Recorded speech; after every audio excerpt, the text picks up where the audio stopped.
Hey, everybody, welcome to MVP Gaming Podcast. This is episode number 2. My name is TJ. You can find me at Grimsforge Gaming on YouTube, and we are here with MVP Gaming Center owner Jason Reeves. Jason, how are you? I am well, TJ. Thank you. Good. Hey, that's awesome. How's the weather down there?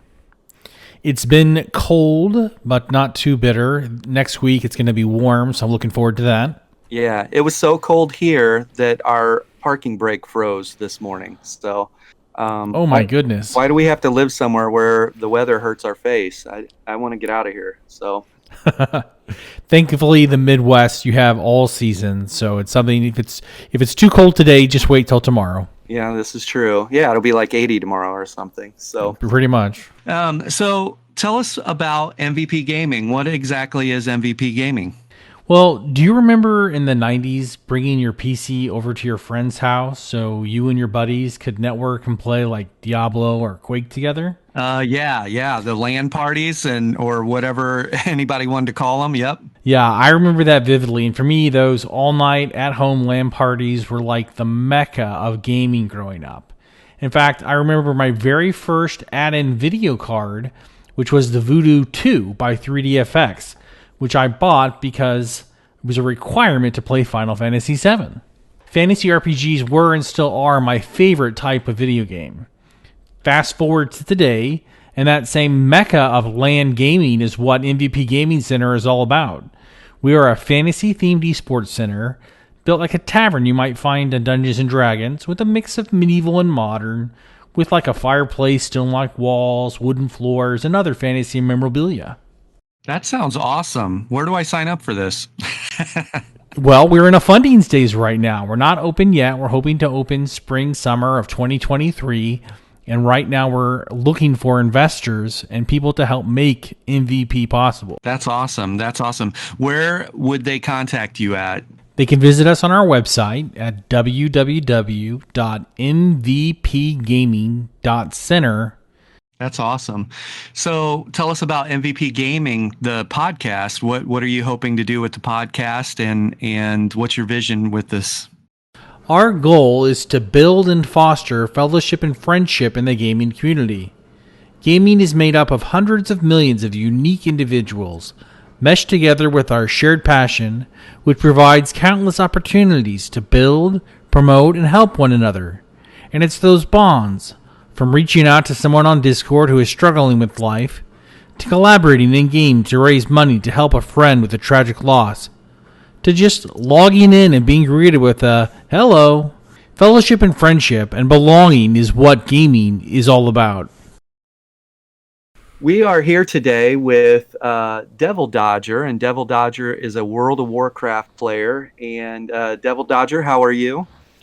I'm doing all right. It's a little bit cold here in North Carolina, but not as cold as I imagine you guys are. Okay. Yeah. What's the temperature there? Like 40s and 50s? Yeah, it's like Okay. 48. Hey, that's a 48. I'm on my way. Yeah. Right? Set me up with the guest room there. 40. I'll take 48. So Devildodger, tell me about your background. Let's hear about your background with gaming. With gaming, so being 44, I guess I'm a little bit older. I don't have the same background as a lot of these younger gen kids do, but I grew up on Nintendo Genesis and later Nintendo 64. I didn't really start playing WoW until Mists of Pandaria. Before that, it was more like GoldenEye 007, Tecmo Bowl, Halo, that kind of stuff. And of course, back then, we played video games when we couldn't go outside. Not all the time.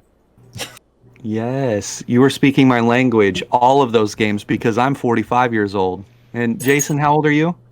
I'm 44, so N64 007, that was my bread and butter for many a year. Yeah, growing up in high school, I was actually one of those types of people that make fun of WoW players, and then eventually my wife got me into playing the game. Oh, one of us. One of us. That's awesome. Hey, go us, old dudes, right? We're out here gaming. Go old dudes. Yeah, exactly.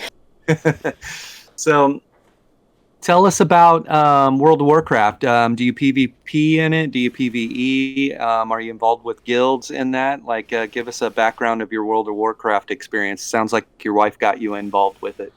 Yeah, so I mainly do PvE. I started out just doing questing and stuff like that with the wife. I am in a guild now. Eventually, I got into raiding and doing Mythic Plus keys. That's mainly my bread and butter. I've done a little bit of PvP. I do have a PvP character, but I don't do it a lot. Okay. Does the wife still play with you? Not currently. No, she's not playing right now. I think mainly because I got into. I really like Mythic keys. Pushing keys. That's my thing. Okay. Okay. Tell us about the guilds you're in, and are they like progressive based guilds for trials and stuff, or what's going on with that front? Currently, no. I'm in a Christian guild by his stripes, and it's really just a. I say Christian guild. I guess I should explain. It's just a guild with Christians in it. But we do heroic rating. That's about as high as they go, though. Although, as Dragonflight comes around, a few of us are putting together a group to try and push into Mythic rating. Okay. Tell me more about the Christian gaming part of it. I've actually been looking at meeting Christian gaming. What brought this to my attention was the church that I attend. They actually have a Discord channel, and they have like a gaming community, and they have some lock-ins that are coming up for the church. And I said, are you going to have some games and stuff? Oh, and they're like, oh, absolutely. We're going to be playing Escape from Tarkov and Modern Warfare. And I'm like, really? And they're like, yeah, absolutely. But I thought that was very interesting for a Christian based or Christian community. That wasn't what I thought it would be. But tell me about your perception, I guess, of the Christian gaming guild and how that's worked out for you. It works out pretty good. I think the main thing about when I say it's a Christian guild is it's kind of I guess the easiest way to explain it would be it's just a safe space. I think a lot of people, when you say the word Christian, they think you're going there and there's a bunch of people, based off a popular misconception, there's a bunch of people trying to shove the Bible down your throat, and that's not what it's about at all. It's just about one, the people there share your values and ethics and the way your worldview. So language and other things that are out there aren't really going to be a big issue. Like when you're playing a game, you don't want to be playing a game with someone who's, I don't know, like intentionally dropping F-bombs or talking about immoral things, I guess, that you can run into online. Yeah, that's kind of important to me as well, because I have a 9-year-old daughter and a 6-year-old daughter, and actually they were in the intro and outro for the other podcast. My, one daughter was, thanking everyone for coming, and then the other one was saying goodbye and to everyone, and they wanted to be involved. And I think they're future gamers and stuff too, but I think it's important to not have a Discord that's dropping the F-bomb left and right and talking about things that shouldn't be talked about. It's important for me. I don't want my daughters that to be their exposure to gaming, right? It's just that. So yeah, I can agree with you on that front. I also have children that play games, two still in the house, that and it's hard to monitor and keep track of what they're exposed to on a space like the internet. Yeah. And for me, I'm very heavily in the PvP sector, I guess, of Elder Scrolls Online. And so we run into a lot of negativity or a lot of salt or a lot of toxicity, I guess, in that. And so I have to be very careful with their exposure to the PvP community, Not that PvE doesn't have it as well, I'm sure, but... Yeah, I was going to say, when you get into the Mythic Dungeon world and WoW, you can run into a lot of toxicity too. But I think I had mentioned, I don't know if I mentioned it. Yeah, I did mention previously coming up on some shooters and stuff. And if you've ever been in the Xbox lobby room for Modern Warfare 2 back in the day, you know how toxic the internet can be. Right. You know, I have seen some funny things recently with I'm sure they've done this a long time, but it's like the voice boxes or the impersonators. Like so there'll be like a Donald Trump impersonator in the lobby, you know, and through the whole match he's saying things and or there'll be a Arnold, you know, impersonator like get to the chopper, come on. You know, and those videos are pretty funny. But I even have my 6-year-old sitting in the back seat of the car randomly saying that get to the chopper, let's go. But You do that very well, scarily well. Yeah, that was good. hey, thanks, I'm no choir boy, come on. Yeah, we have a buddy, Sinful Duck, for Elder Scrolls Online. He plays that, but if you look up Sinful Duck, and it's two N's, and he did an episode called The Governator, and basically he acted like Arnold took over his account. And he's running around doing PvP all day, talking like Arnold, and it was hilarious, super funny. But I keep trying to get him to do a second Governator episode, but that made me start practicing a little bit because he was so good at it. So what characters, what classes do you play in World of Warcraft? What's your specialty? So I main Demon Hunter. And if you know or don't know about Warcraft, Demon Hunter came out in Legion. And no, I was not just one of those guys who created a Demon Hunter because it was the new class and everybody was doing it. It actually goes all the way back to, so if you played Vanilla, I think in the Burning Crusade the Burning Crusade in the Blasted Lands, you run into a quest line with a Demon Hunter. And like, when I first started playing that game and I ran into that character, I was like, I want to play as that thing. And then they finally made it. So whether it was good or bad, I just went all in and made a Demon Hunter, and it ended up being my main. Do you have the glaives transmogged? Are you using those? Oh yeah. Nice. Oh yeah. Okay. What about you, Jason? What characters do you play pretty heavily? During Shadowlands and really since Lich King, I've been maining in one faction or another a Death Knight. But come Dragonflight, I plan also to switch to a Demon Hunter. I fiddled with the Demon Hunter in Legion a little bit in BFA with still the DK, the Death Knight, the main. But Demon Hunter is pretty strong. Yeah, as I say, if you haven't tested it yet, Jason, we're good again. After that blunder they gave us in Shadowlands, they finally made us good again. What was the blunder? So basically in Shadowlands, they took away all of our, I'm going to use some acronyms. I assume you know them since you play MMOs. If you don't, just ask and all. They took away basically all of our AoE, and we became a single target with about 30 seconds of burst damage and maintaining a dot the rest of the fight for any kind of damage whatsoever. I played World of Warcraft for 8 years. I haven't played in 10 years, maybe. Yeah, maybe longer. But I was a Blood DK main because I felt the same way during Wrath. Like I saw that Blood DK or the Death Knight, and I was like, dude, I want to be that. And was doing arenas, I guess, and like queuing, and then I would be the only person that would go into the arena, and I would 1v2 in the arenas, and I got a lot of hate for that or salt for that. But when Blood DKs first came out, man, that thing, I was almost unkillable on that thing. But had tons of fun with it, and then Mists came out, and I rolled I was a monk, thank you. But I did was it Mistweaver, the healing one? Well, first I started out as damage, and then I tried tanking.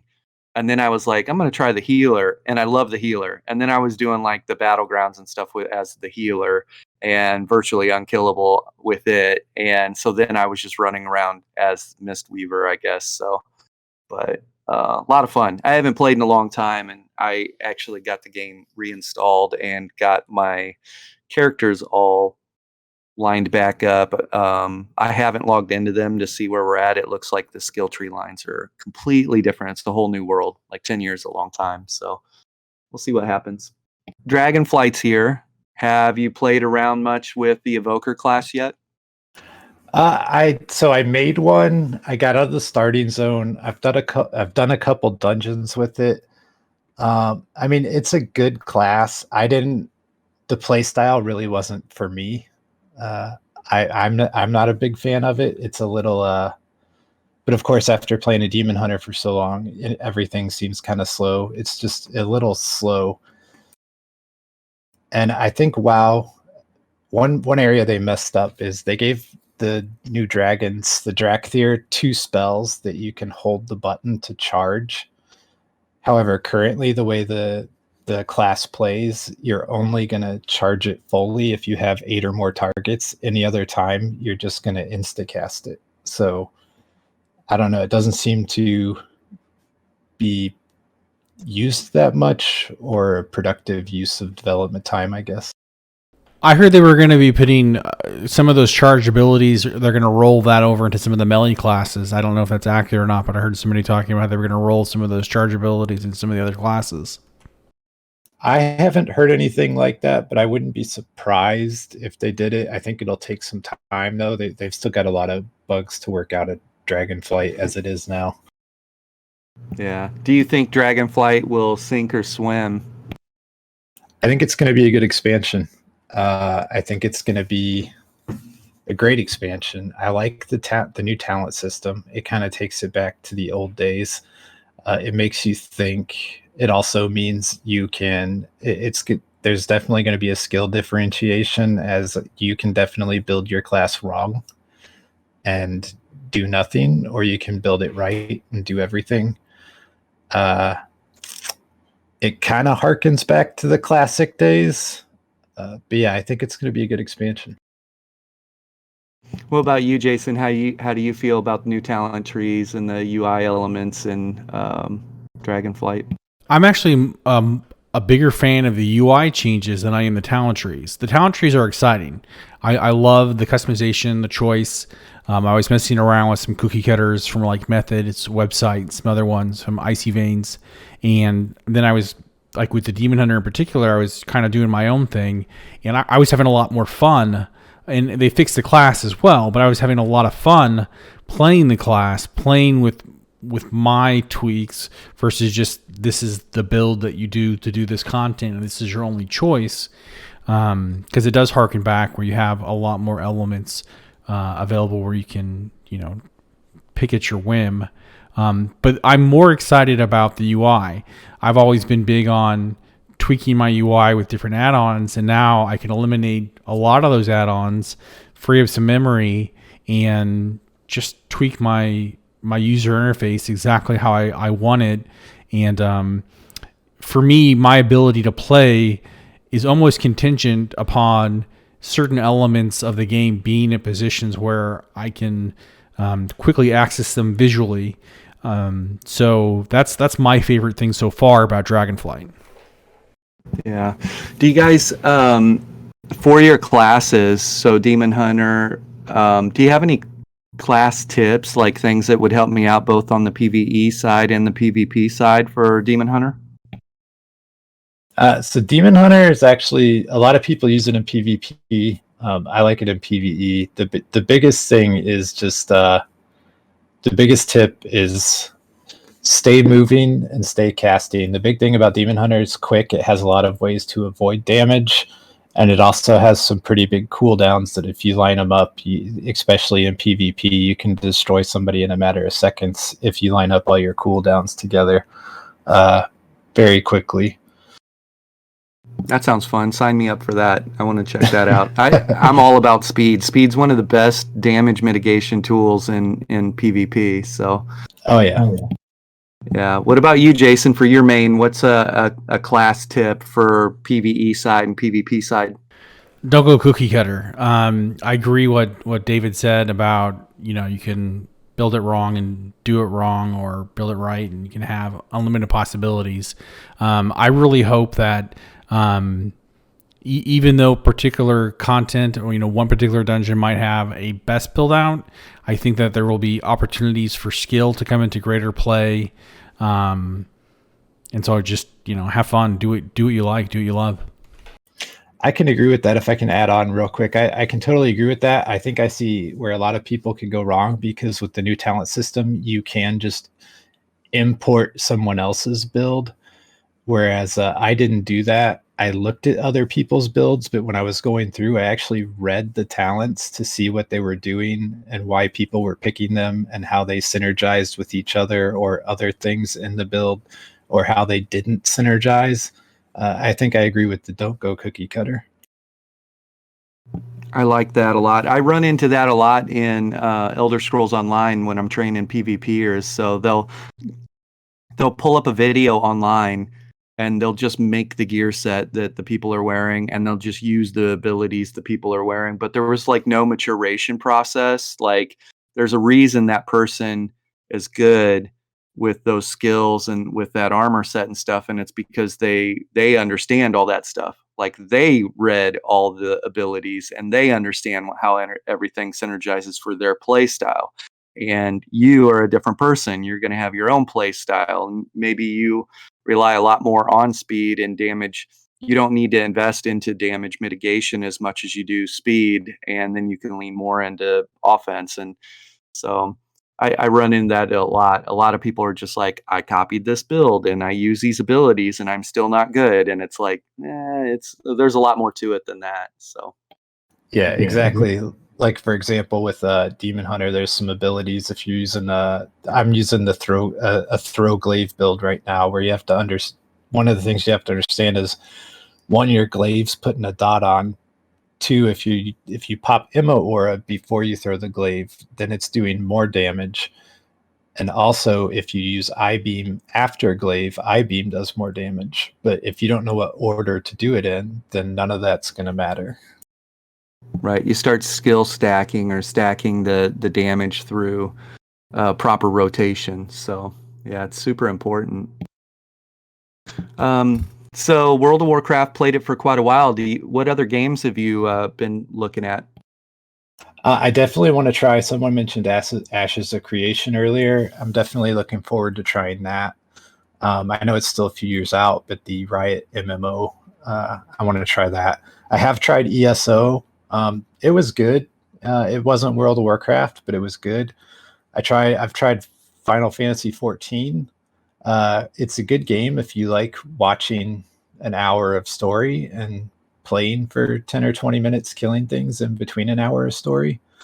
Also, I wasn't a big fan of the combat in Final Fantasy 14, so to me, anyways, the global cooldown seemed like I could hit an ability and then I could get up and go to the bathroom and then come back and hit my next ability.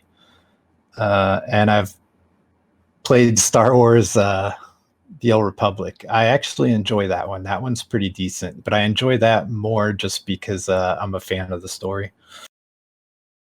Yeah. There is a rumor that ZeniMax Online Studio or Bethesda is working on a secret project right now. That's why they pulled the development team off of Elder Scrolls Online. I've heard a couple people talking about this. There's nothing anywhere, but basically what it is people connecting the dots. There's a Star Wars game in development, and they think that ZeniMax Online Studios has been appointed to that, maybe something in The Mandalorian, because of the individuals that they're bringing onto the team that are space um, devs, right? They're really good at creating that atmosphere. So I have to say, if there's a Star Wars MMO, like a newer one with really free combat, what did you call the combat earlier, Jason? Oh, True Action Combat is my coin. I don't know what it's really called. Yeah, true. I love that. For me, true action combat, like I need to hit a button and I'm blocking. I can dodge roll. I can hit light and heavy attacks, and then I can use abilities. And there's no global cooldowns to anything. The only restrictions are going to be: do I have enough stamina or enough magicka or enough resources to execute those? And then it becomes a balance between, you could actually push too hard and blow all of your resources and then not have enough in the tank to survive after that. So there's a nuance to it that I think is really cool. I'm really hoping for something to take the throne as far as live action combat like that. So So is that kind of like Guild Wars 2? Is that what you mean by true action combat? Like, have any of you played Guild Wars 2? I haven't played Guild Wars 2. I played Bless Unleashed and New World, and both of those are reactive. You can click, you can move, you can execute, and like there's a stamina bar or whatnot. Versus kind of hitting abilities, standing around, doing a little bit of movement now and again, and hitting 1, 2, 3 for different abilities and stuff. It's more of a combination of, more like you'd find in an action game, God of War or something, versus just a Spider-Man versus just an MMO, kind of a blend between them. Yeah. Speaking of God of War, have either of you played Ragnarok yet? I have not. No. Okay. Man, the cutscenes, if you were to go, and I don't know how much into the lore. Are you guys much into the lore of God of War at all? I have not played it. No. Oh, no. Okay, next topic then. I do want to add in, though, since you were mentioning Star Wars games, and I don't know, I know you guys are about my age. I don't know if you remember them, but the Star Wars game that I'm still waiting for is Knights of the Old Republic 3. Yeah, and Eclipse, right? Do you remember anything about Eclipse being made, like a Star Wars MMO? Yeah. Yeah, I don't know. I need to play Knights of the Old Republic. It's That was back in the day. That was my Knights of the Old Republic and Knights of the Old Republic 2. It's like what really got me into RPG games. okay. Did you ever play Battlefront? Yes, I've played Battlefront.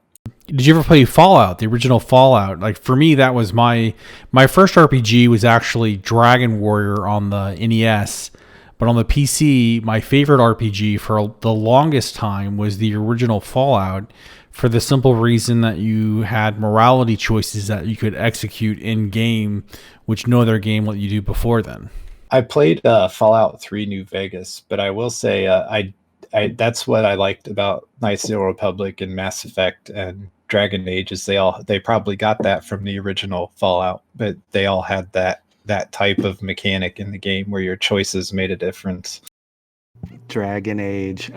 Some buddies and I, my buddy Bacon, in Elder Scrolls Online, you can put enchantments on gear. And every time we say enchantment, we have to say it like Dragon Age, the guy from Dragon Age. Enchantment?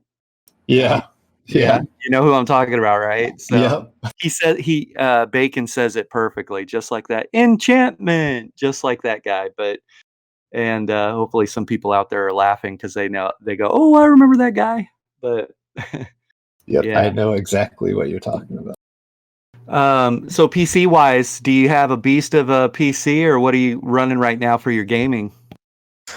I got CPU wise, I got an AMD Ryzen 5, and then GPU I have a 3060.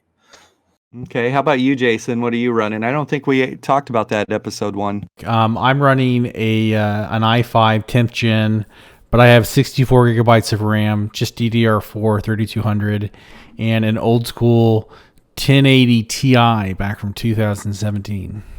Dang. I will say though, I think when I change, I'm probably going to switch over to so AMD's GPUs are really catching up to NVIDIA, and they're a lot cheaper. I'm thinking about switching over if I change out.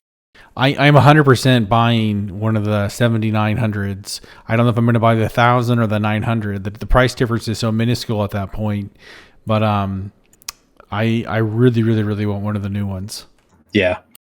I watched their live blog when they did for the 7900 series, and they were coming out with the benchmarks and everything. And I agree with you. I think AMD, from a price performance, has surpassed NVIDIA.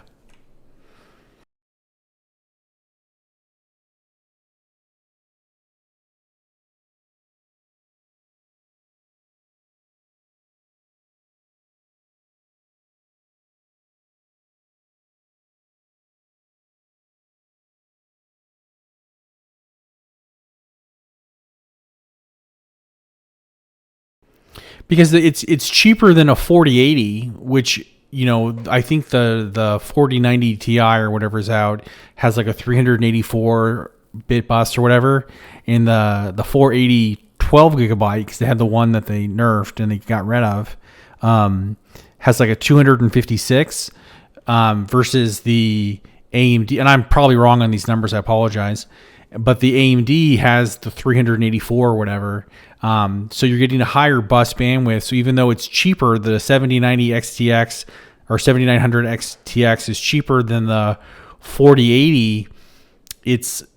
By about $100 or $200.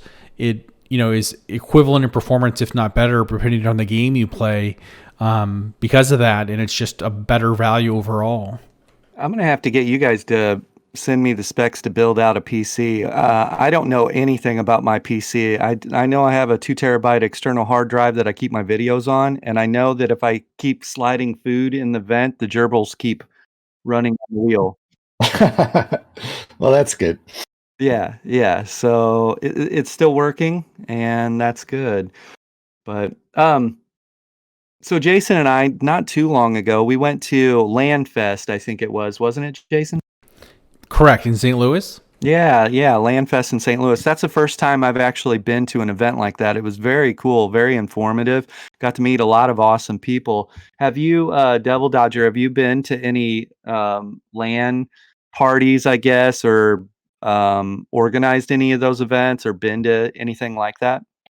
I have not. It sounds like it would be pretty. Sounds like it was a good time, though. So, what was it all about? So harken back to the 90s. You talking like back when we had to take our game systems and computers like over to our friend's house to play? Do you have any experience with that? Do you want to elaborate? Do you have any experience with that? I just remember growing up, in the Nintendo days. Sometimes if you wanted to play together, you actually had to carry your stuff over to your buddy's house. Yeah, so it's the same concept. That's what a LAN fest, a LAN party, LAN event is. You're physically carrying your PC, and it's a lot easier now. Well, it can be easier now. We don't have those giant CRT glass monitors that weigh 3,000 pounds, but some people have 2 or 3 or 4 monitors, and they can get pretty big, but you're physically carrying your equipment to a location with everybody else, whether it's 20 people or 300 people or 1,000 people, and everyone's on a local network and then connected to the internet, and you're gaming together. Like, I have fond memories of doing that in the 90s. With the N64, you take your controller, you take your game or whatever, and then progressing past that, like with Rainbow Six and stuff, we would move Battlefield, take your PC, drag that heavy CRT monitor. This event that we attended in St. Louis a couple weekends ago was a LAN fest where people brought their PC in and they were connected and gaming together. It was pretty epic. Yeah. You know, something that I guess a service that the Landfest guys had informed us about. Do you remember the service that you could actually special request PC like your very own setup, and they'll have that PC delivered to the Landfest or the LAN party that you're going to be attending, and it'll be waiting there for you, so you don't need to drag your PC around. Do you remember that, Jason? I do. You could rent a PC for like $150, I think is what it was. And it was a pretty decent spec'd out system. And you could get, if you wanted to stream, you could have a higher package for multiple monitors and microphones and stuff. But LANFest is very good about options and about, not only do they donate to charity the proceeds, but then, as a consumer participating in the event, you have options of whether or not you want to bring your own equipment or if you want to just rent out equipment and saves yourself the hassle of lugging your PC and getting worried whether or not it breaks.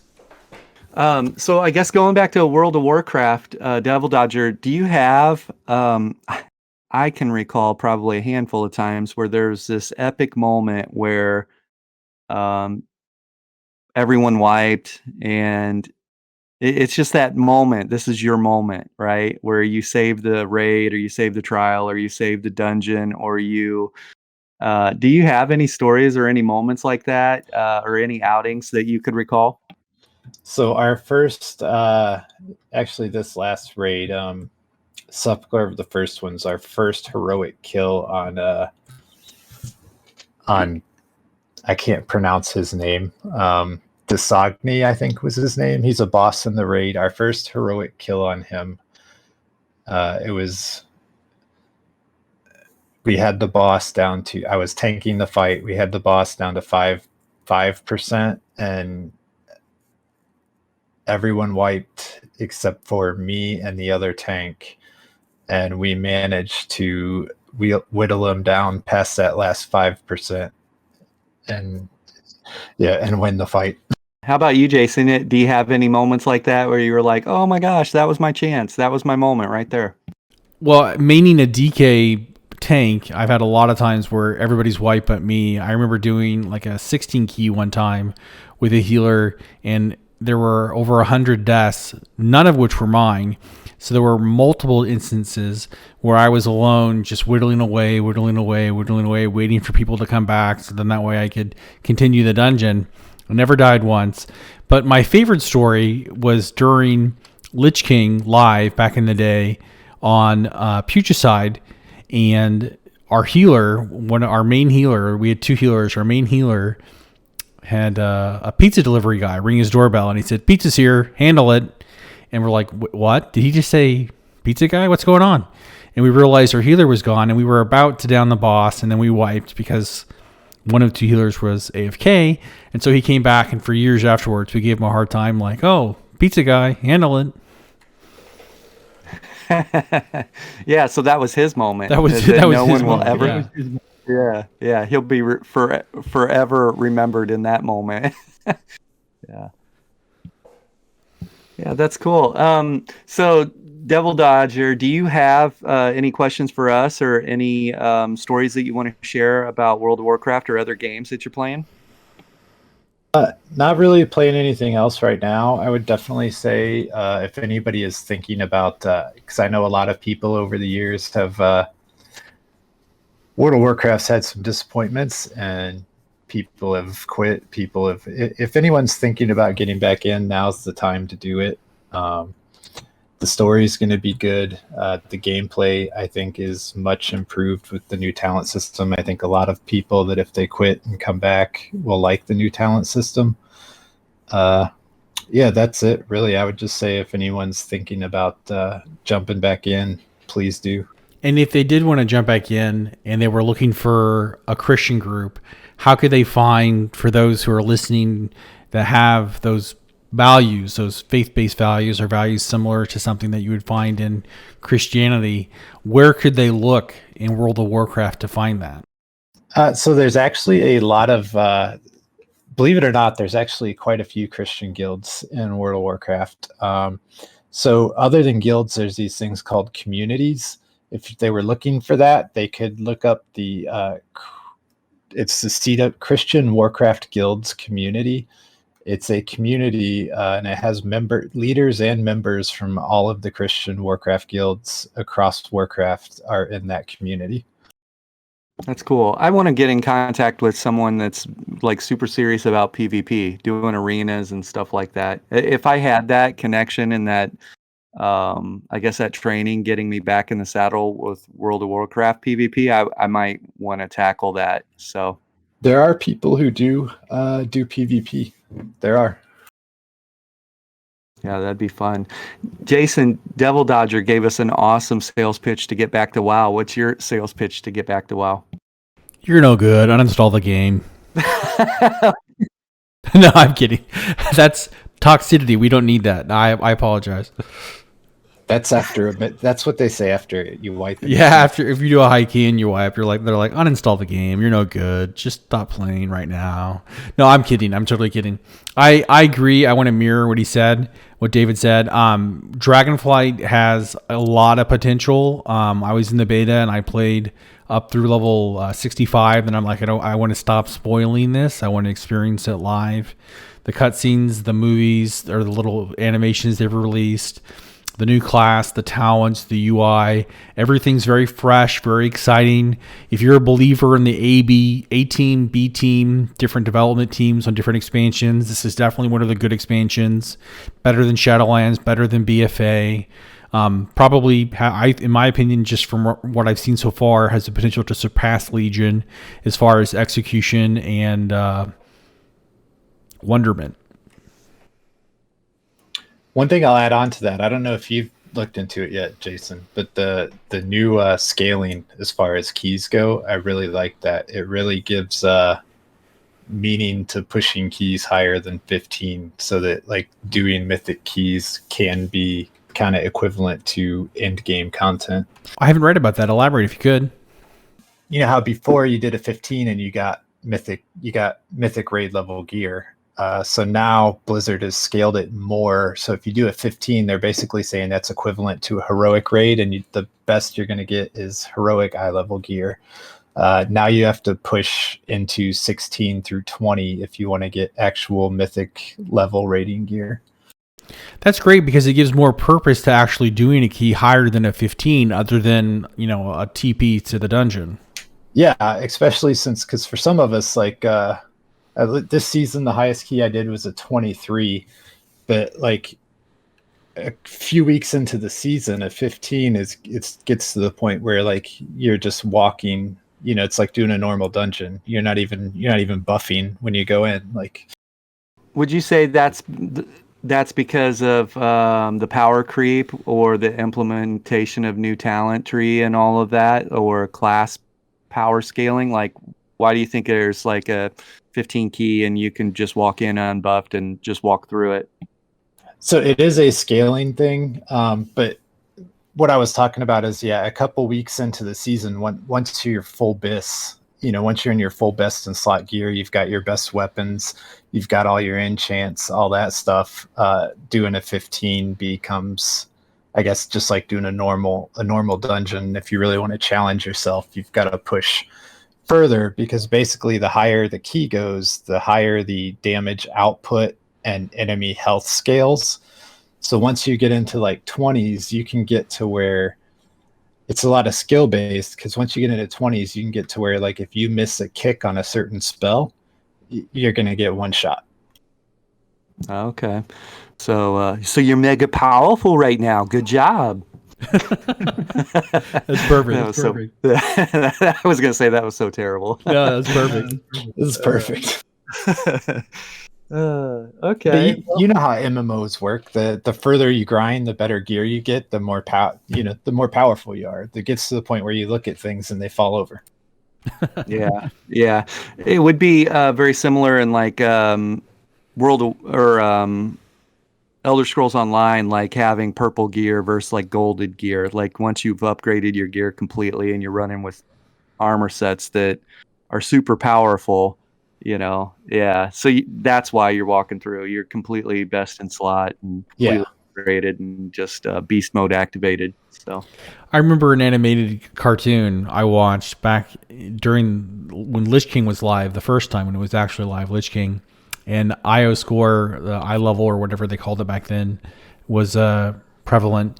And somebody created, quote unquote, an add-on. It was a joke, but somebody created an add-on where it would filter those people who had a lower IO score than you out of chat and out of Dalaran. So it was just those who were higher than you. So when grouping, you had an easier time finding people who were, quote unquote, good at playing the game. And so there it was following this one player, and this one player eventually was standing alone in Dalaran, and there was no one else there. Chat was empty. It was just the tweeting of birds. And it was like, is that what you really want? One thing I hope they bring back in keys is this last season they did what's called break the meta. And if you got together a group and you made 5 off meta specs and then pushed keys as high as you could, you got a reward for it. 4 of my buddies and me, we did that. We ended up we got a in-game banner that shows that we did it. But I think that was pretty cool because it encouraged people to not just be meta slaves, as they say in the gaming world. Yeah, that's awesome. I like that. My whole YouTube channel is off meta stuff for the most part, so I like that a lot. With your characters, how do you come up with the character names? Do you base them off of someone like your demon hunter? How did you come up with their name? So that took a while for me to actually come up with. I went through a few names, but the name is actually a Devildodger, is a term that was used by Marines in the Army back like during the Vietnam days for chaplains. And that's where I came up with the name, because I'm a soldier and I'm a pastor. I'm not a chaplain, But I was trying to think of because when I get out, I'm going to try and get into Christian-based streaming and YouTubing and stuff like that, and that's the name I came up with. I love it. Yeah, keep me posted on that. Thank you for your service. Yeah, absolutely. Thank you for your service. Yeah, I definitely will, because I'm retiring right now after 21 years, and February I'll officially be out. So right now I'm kind of spending all my time figuring out how I'm going to do the whole streaming and YouTubing ministry thing. Enter Grim. Actually, TJ has taught a lot of individuals how to scale YouTube and social media for streaming on different gaming platforms. You're actually in good hands. Oh, Yeah. All right.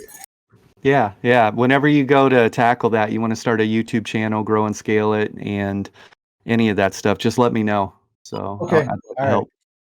Well, my first thoughts on it were to not stream on Twitch because there's no algorithm. So I was just going to stream on YouTube, because then you have your channel and your stream in the same place, and your channel's not ever really dead. 100%. And we just were talking to some individuals from Twitch that were at the Land Fest, and I was actually pleasantly surprised when they brought that up, because it's really kind of needed right now to have a YouTube presence. And basically what you want to do is view YouTube as your billboard.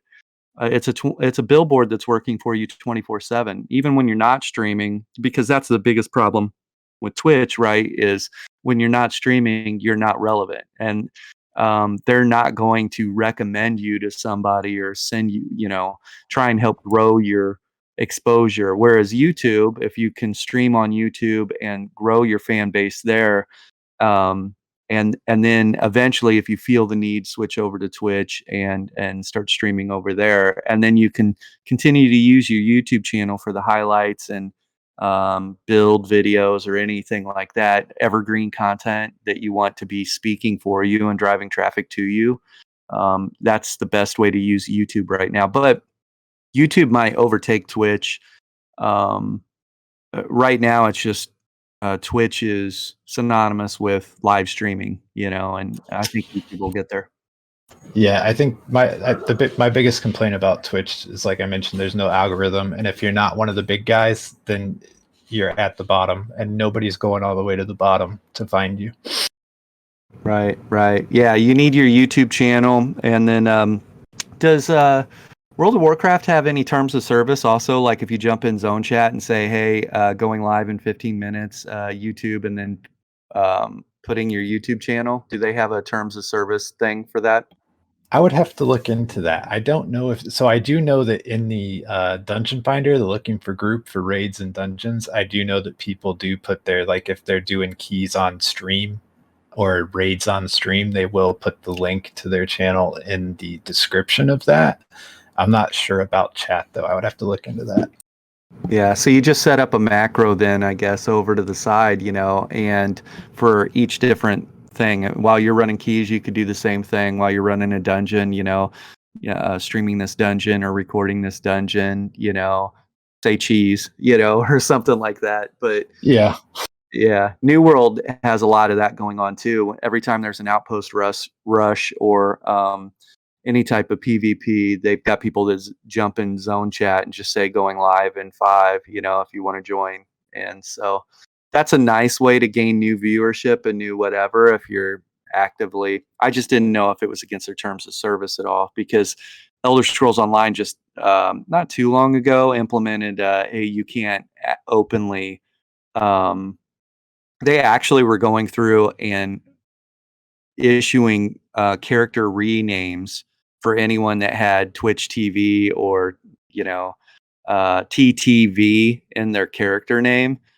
They were giving them a rename, forcing them to rename their characters, and so it was kind of strange. There's this big fight.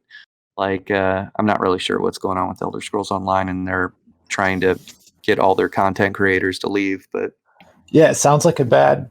I'm not a businessman, but if you ask me, it sounds like a bad business. I mean, you've got people basically giving you free publicity, and you're trying to get them to leave. yeah, it's really bad right now. Almost every content creator is leaving the game and just kind of fed up. But I don't know. That's why I've been looking at other things. What else is out there? Maybe it's World of Warcraft. I just saw something where they said, World of Warcraft is like 8 times bigger than Elder Scrolls Online, maybe more than that. So if I wanted to grow and scale a channel, World of Warcraft would be the way to go. So Well, you've been away for a while, so I will tell you they have added cross-faction play now. really, Yeah, which really opened up the dungeon and raid world, especially on the Alliance side, because as everyone knows, all the world first players are Horde. So everybody's Horde. So but yeah, it really opened up the player pool to do dungeons and raids with now that it's cross-faction. that's interesting. Okay.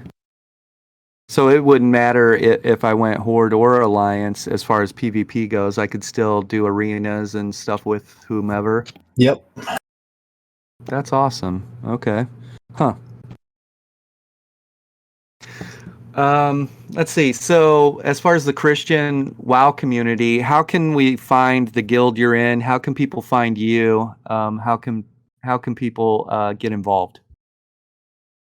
I think I mentioned before the Christian Warcraft guilds community in the community finder. You can find all the Christian guilds there. I'm there. A lot of people from my guild and several guilds are there. We're very friendly. We're very welcoming.